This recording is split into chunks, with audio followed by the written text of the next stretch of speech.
ये सत्य घटना है।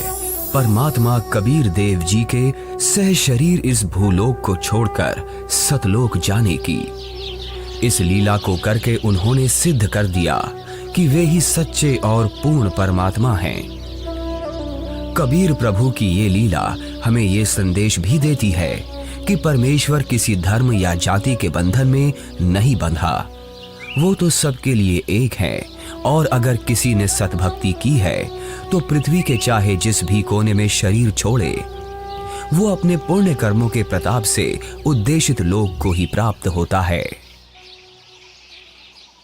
ये बात उस समय की है जब ये कहा जाता था कि मगहर में मरने वाला नरक में जाता है और अगले जन्म में उसे गधे के रूप में जन्म लेना पड़ता है।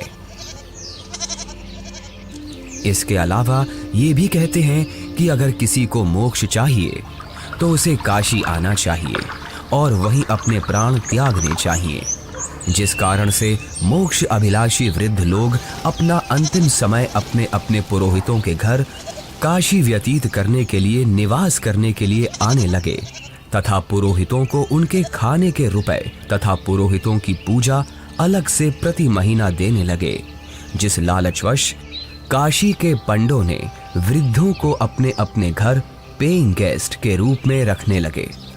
एक एक पुरोहित के घर 10-10 वृद्ध हो गए।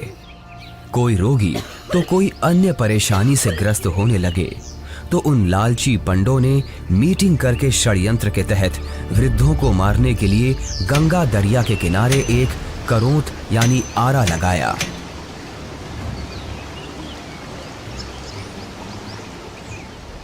भ्रम फैलाया गया कि जो शीघ्र स्वर्ग जाना चाहता है तो इतने रुपए पूजा, जो उस समय की अधिकतम राशि थी, जमा कराओ। श्रद्धालुओं ने वृद्धावस्था के दुख से छुटकारा पाने के लिए तथा स्वर्ग जाने की भावना से वह महंगी फीस भी देने लगे। उन पंडों ने आदमियों का आरे से गर्दन काटने का पाप सिर पर ले लिया।